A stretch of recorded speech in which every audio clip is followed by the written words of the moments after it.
Hey guys, welcome back for the third and final epistle by the Apostle John. Today it is the book of 3rd John. Now this third book was actually written about the same time as 2nd John, which we read the other day, and both of them were written towards the end of John's life in about 90 AD. Now something interesting is that in both books, John refers to himself as the elder, which gives us a hint that he was older than most of the other Christians. Therefore, his knowledge went back much further than theirs. Now again, keep in mind that John was actually one of Jesus' 12 disciples and actually walked with Jesus himself at the time. Now the book was written to a person named Gaius, but nothing is known about them specifically. The only thing that we're pointed at is that he was a leader at a church in Asia. Now this letter differs from 2nd John in that it focuses more on teaching truth and then encouraging hospitality to those who are spreading the gospel. So the book really shows the church as a family united by love and one that extends incredible hospitality to one another. It's also another short one, just being 14 verses long, but so much good stuff inside. So let's go ahead and get into it. This is 3rd John.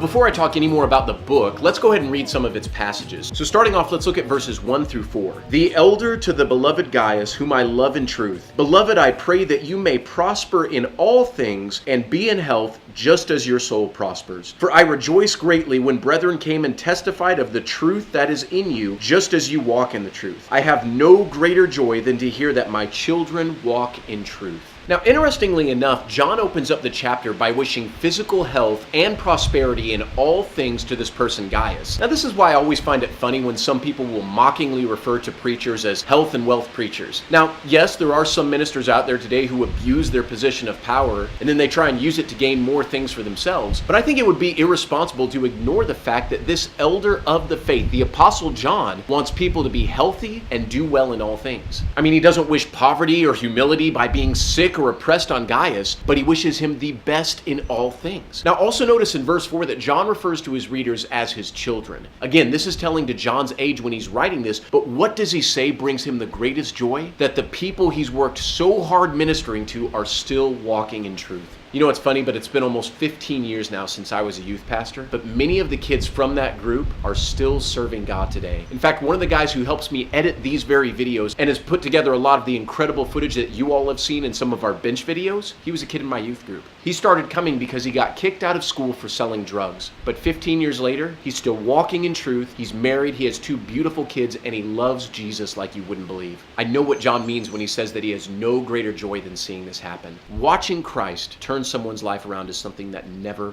gets old. All right, now because this is a shorter chapter, let's go ahead and look at one more verse here. Look at verse 11. Beloved, do not imitate what is evil, but what is good. He who does good is of God, but he who does evil has not seen God. Imitate what is good. Listen, it's all too easy to follow the example of people who walk in pride and are ultimately in life for greed and control. But it's our good and pure behavior that testifies that God is even in us. Pursuing holiness is so important, not just so that everyone thinks you're a good person, but because they see the hand of God on you. Listen, you don't have to cheat to get ahead. You don't even have to do everything on your own. If you learn to rely and trust on God, He will see you through situations and circumstances that others will have to work 10 times harder at just to get to where you are. His ways are not your ways and His thoughts are not your thoughts. Don't rely on yourself, but instead rely on Him and watch yourself be in health and prosper even as your soul prospers. Man, I told you this one was a gem. I love the writings of John. Well, not to worry either. We still have one gospel left to go through that coincidentally is also called the Book of John. I think a guy could come up with some better titles for his books. All right, well, tomorrow we are starting in on another new one with the book of 1